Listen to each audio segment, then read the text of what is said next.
ঘৰতে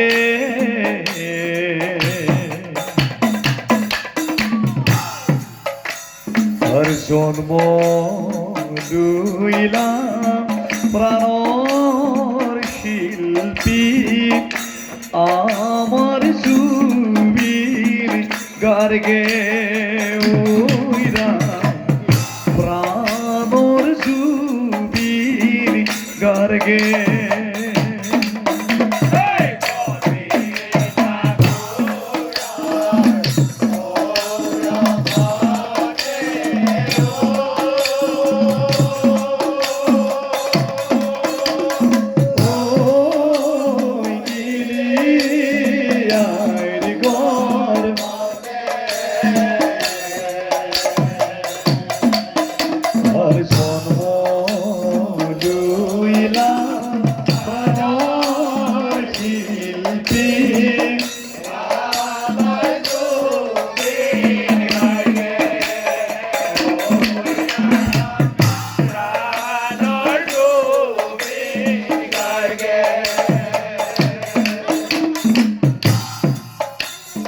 প্ৰাণৰ শিল্পীগৰাকীৰ পিতৃ মোহিনী মোহন বৰঠাকুৰ আৰু তেখেতক কপিল বৰঠাকুৰ চদ্ম নামেৰেও জনাজাত আছিল আৰু মাতৃ আছিল ইলি বৰঠাকুৰ।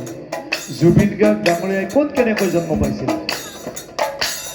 1962 চনতে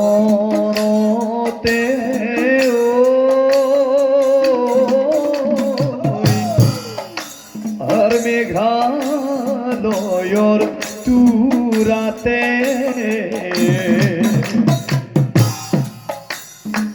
জন্ম লইলা প্ৰাণৰ শিল্পী আমাৰ জুবিন গাৰ্গে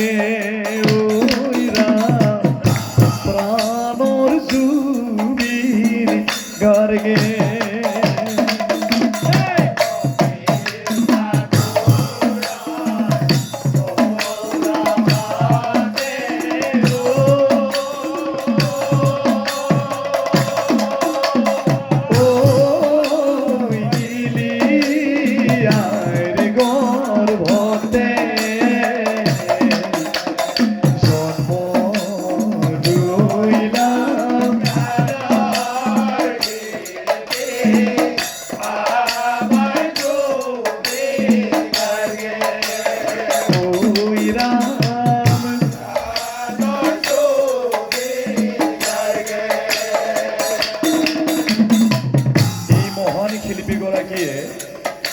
অকণমান শিকি তেখেতে মঞ্চত গীত পৰিৱেশন কৰা নাছিল। তেওঁ সংগীতৰ আদি গুৰি মাৰি সকলো শিকি উঠিহে তেখেতে মঞ্চত গীত পৰিৱেশন কৰিছিল। প্ৰথম অৱস্থাত তেখেতে কি কৰিছিল? শিল্পী লগত প্ৰথমে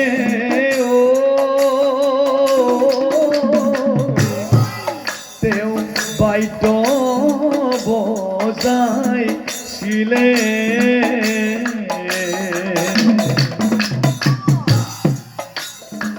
1992 চনতে অনামিকা মুক্তি দিলে। আহিলে মুকুতামণি হৰে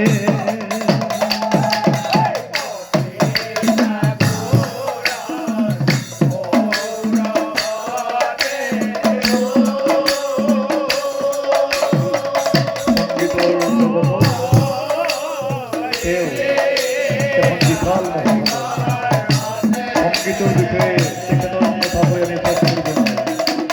38,000তকৈ অধিক আৰু 40টা ভাষাতকৈ অধিক তেখেতে বন্ধন জনাই আমাৰ সংগীতৰ ঘৰত চহকী কৰি দিছিল।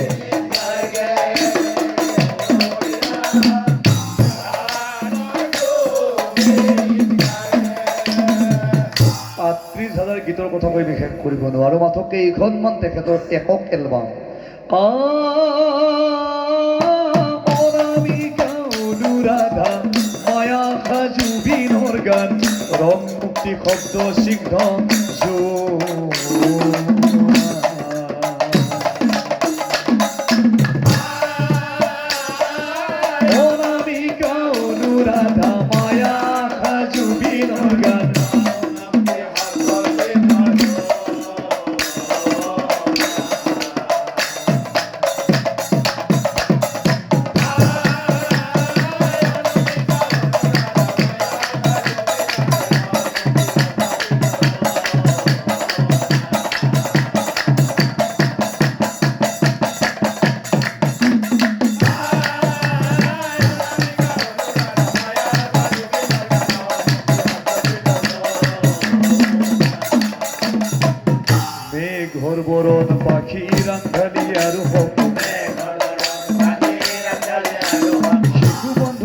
মুখাৰু জোনাকী মন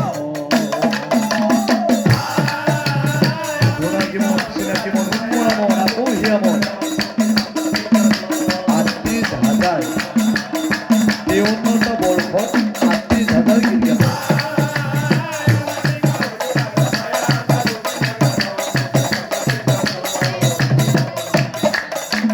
আৰু সংগীতৰ লগে লগে ইয়াৰ লগে লগে তেখেতে আগবাঢ়ি গ'ল যেতিয়া তেখেতে অসমীয়া বোলছবিত কণ্ঠনি কৰালে, সংগীত পৰিৱেশন কৰিলে, তেখেতে নিজে ছবি নিৰ্মাণ কৰিলে। অসমীয়া সংগীত অৰ্থাৎ অসমীয়া ছবি জগত এটা বিশেষ মাত্ৰাত গতি কৰিলে। তেখেতে নিৰ্মাণ কৰা কেইখনমান অসমীয়া বোলছবি আৰু সংগীত পৰিচালনা কৰা কেইখনমান অসমীয়া বোলছবি। হিয়া দিয়া নিয়া তুমি মোৰ মাথো দাগাৰু শেষে উপহাৰ মায়াবিনী ৰাতিৰ বুকুত এই দাগ বোলছবিৰ গীত আছিল। নায়ক কন্যা জীবন নদী দুটি পাৰ প্ৰিয়া মিলন বিধাতায় অগ্নিসাক্ষী সোণাক বিহীন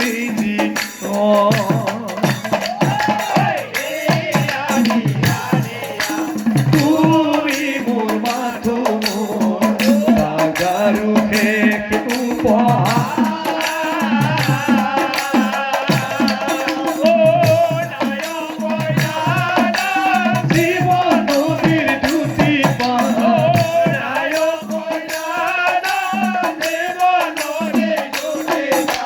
প্ৰিয়া মিলন বিধাতায় অগ্নিসাক্ষী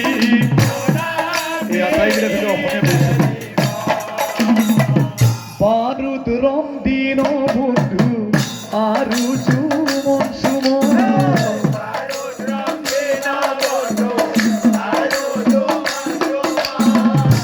এখনে দেখা নদীৰ সিপাৰে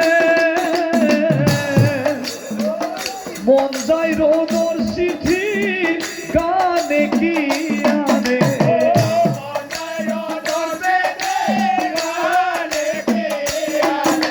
আৰ মিশন সাইৰা ভাই মন্দা ফুল ছবিয়ে অসম সমৃদ্ধি কৰিলে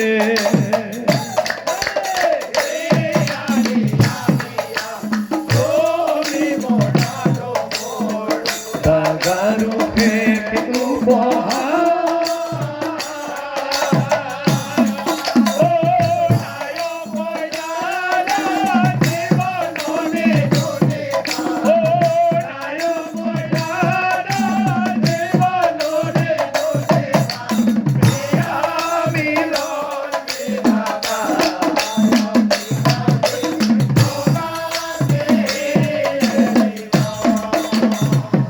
ইংৰাজী ২০২৫ বৰ্ষৰ ১৯ ছেপ্টেম্বৰটি বৰ ভয়াৱহ বুলি ইতিহাসত চিহ্নিত হৈ ৰ'ল। ১৯ ছেপ্টেম্বৰ আছিল ভয়াৱহ প্ৰাণৰ শিল্পীজন আছিল সুদূৰ ছিংগাপুৰত আছিল সাগৰে জুইতা গলা কিয় আমাকে এৰি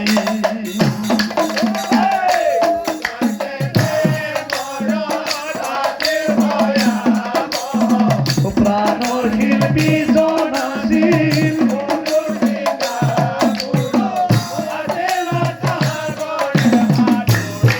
ইয়ে বোলে জুবিন নাই সিও বোলে জুবিন নাই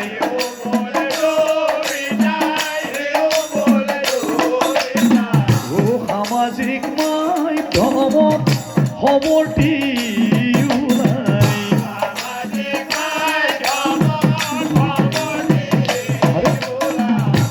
অনাতাঁৰ দূৰদৰ্শনত খবৰটি ওলাই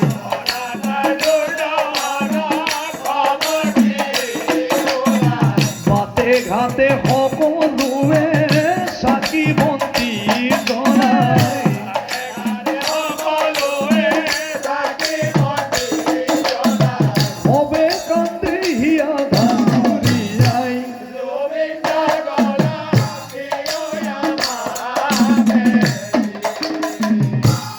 ছিংগাপুৰত নৰ্থ ইষ্ট ফেষ্টিভেলত অংশগ্ৰহণ কৰিবলৈ গৈ আমাৰ প্ৰাণৰ শিল্পীগৰাকী আকাশী জানেৰে উৰি আহিল, সোমাই আহিল ক'ত?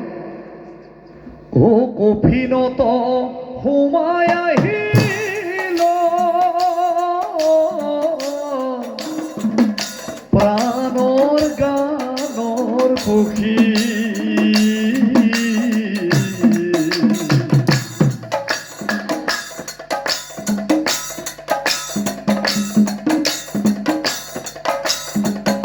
কহিব নোৱাৰি কতজন কৈলাসৰ গপুৰী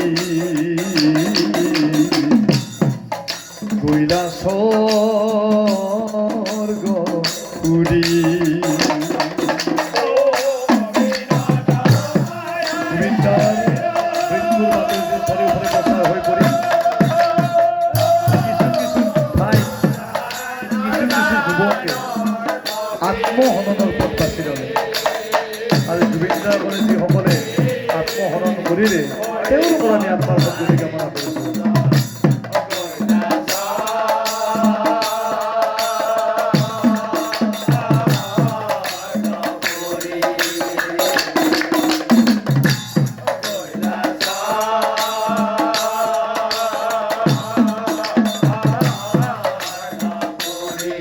বজাৰ বিমান কোঠাৰ পৰা লৈ আহি এই সৰু সজাইৰ ক্ৰিয়াংগনত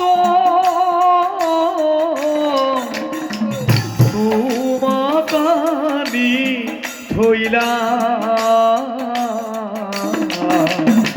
লক্ষ লক্ষ অনুৰাগী সৰু সজাই গৈলা।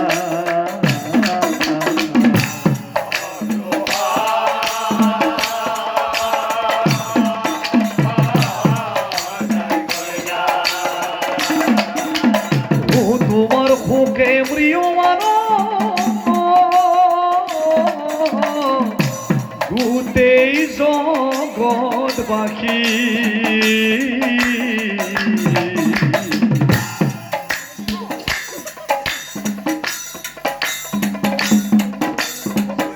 সকলোৱে চিঞৰিছে আমাক ন্যায় লাগে বুলি।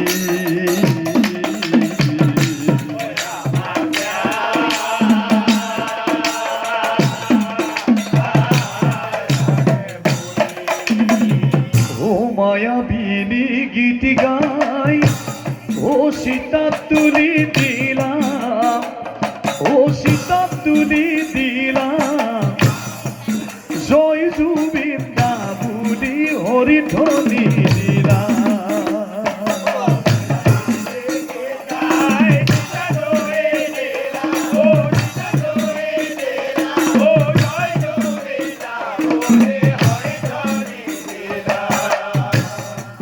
মায়াবিনী গীত হল প্ৰাৰ্থনা আজি, ও মায়াবিনী গীত হল প্ৰাৰ্থনা আজি সকলোৱে চিঞৰিছে জয় জুবিন দা বুলি।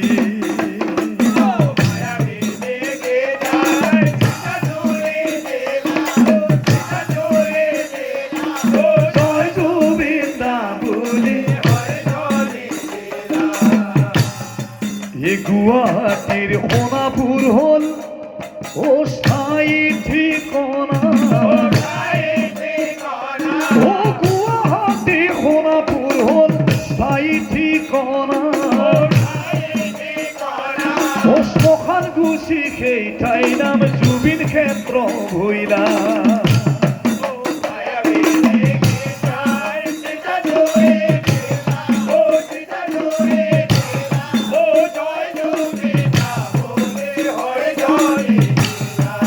জ্বলি গৈলা জুবিন দা ও চন্দনৰ চিতাত, এনাহৰৰ বৃক্ষ ৰোপণ কৰে সেই স্থান।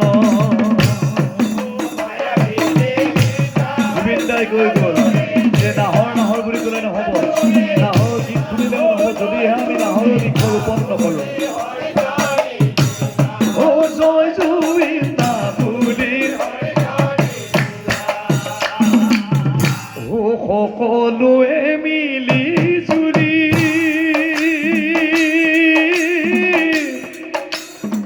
ভাই ভনী সবে মিলি